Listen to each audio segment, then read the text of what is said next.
유시간자 TV 오늘 영상은 사급교과서 한자어 33번째 시간으로 4개 단어를 보도록 하겠습니다. 먼저 긍지라는 단어를 보겠습니다. 긍지는 자랑할 긍, 가질 지로 자신의 재능이나 능력 따위를 믿음으로써 가지는 자랑을 뜻합니다.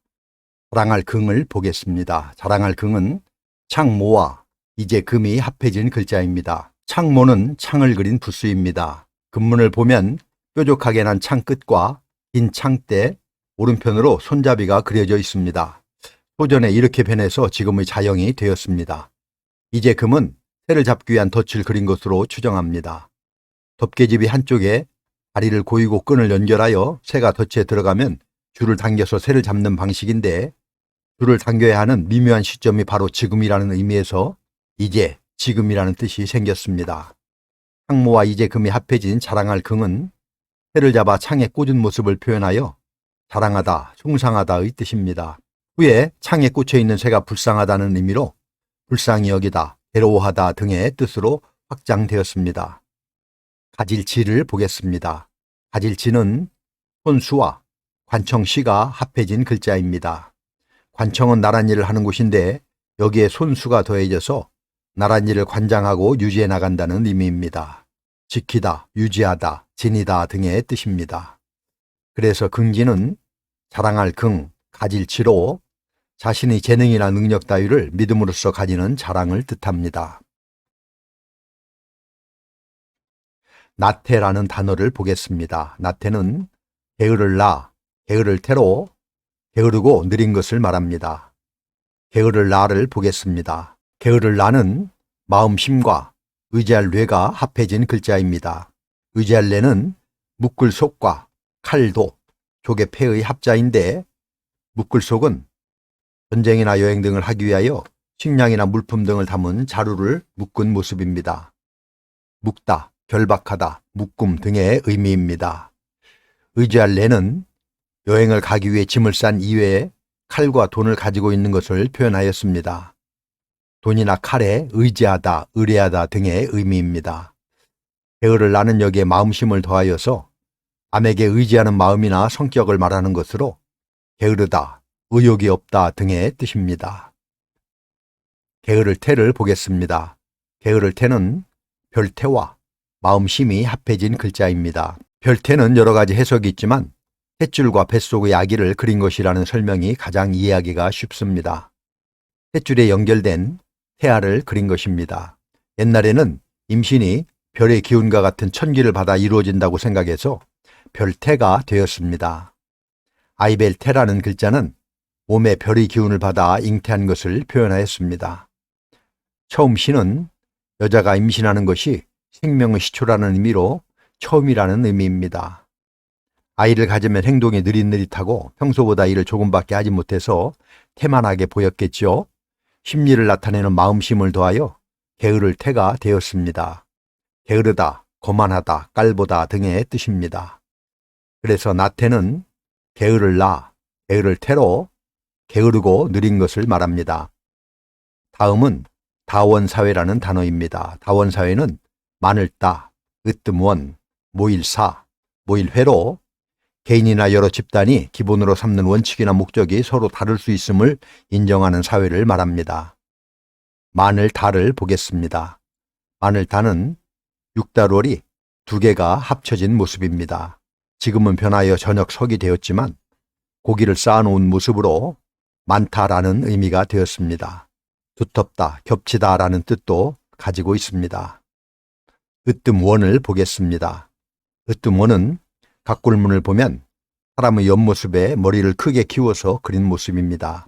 머리를 강조한 사람의 모습을 그린 글자인데 머리가 제일 중요하고 가장 위쪽에 있으므로 으뜸, 우두머리, 처음이라는 뜻과 머리라는 뜻이 있습니다.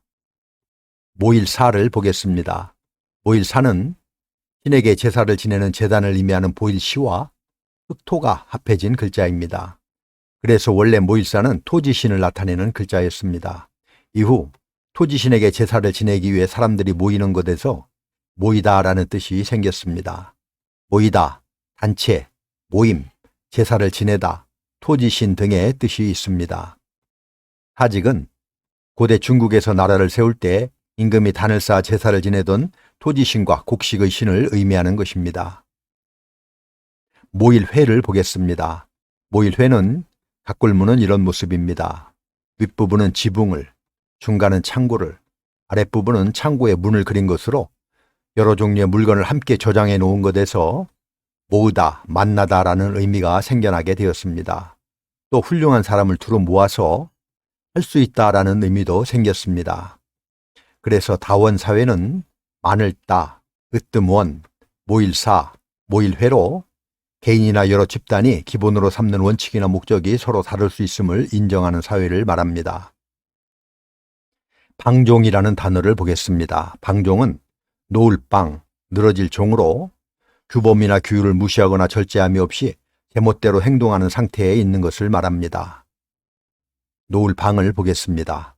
놓을 방은 모방과 칠복이 합쳐진 글자입니다. 모방은 손잡이가 달린 쟁기의 모습을 본뜬 글자인데 밭을 갈 때는 소가 일정한 방향으로 나가기 때문에 방위, 방향이라는 뜻이 생겼습니다. 칠복은 이런 모습으로 손에 몽둥이를 들고 치는 것을 그린 글자입니다.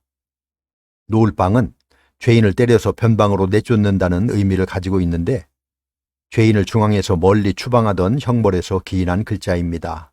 내쫓다, 추방하다에서 풀어주다, 내버려두다 등의 의미로 발전되었습니다. 늘어질 종을 보겠습니다. 늘어질 종은 회로종이라고도 하는데 실사와 조칠종이 합해진 글자입니다. 조칠종은 원래는 사람이니 두 개가 쓰여진 글자로 앞에 가는 사람과 뒤에 가는 사람을 표현하여 쫓다, 따르다라는 의미입니다. 그런데 견줄비와 헷갈리지 않게 하기 위해서 좁은 거를 척과 발지를 추가하여 조칠종이 되었습니다. 여기에 실사를 추가한 늘어질 종은 원래는 배틀에 세로로 걸려있는 날씨를 표현한 글자입니다. 실이 앞뒤로 줄줄이 걸려있는 것을 표현하였습니다. 그래서 세로라는 뜻이고 배를 짤 때 배틀이 날씨를 좌우로 부드럽게 보내는 것이 중요한데 늘어질 종은 그것을 표현한 글자입니다. 그래서 느슨하게 하다라는 뜻이 되었고 여기에서 놓아주다, 늘어지다, 방임하다, 멋대로 하다 등의 뜻으로 파생되었습니다. 그래서 방종은 놓을 빵, 늘어질 종으로 규범이나 규율을 무시하거나 절제함이 없이 제멋대로 행동하는 상태에 있는 것을 말합니다. 이렇게 해서 사급교과산자어 33번째 시간으로 4개 단어를 살펴보았습니다. 다시 한번 정리해보면 긍지는 자랑할 긍, 가질 지로 자신의 재능이나 능력 따위를 믿음으로써 가지는 자랑을 말하며 나태는 게으를 나, 게으를 태로 게으르고 느린 것을 말합니다.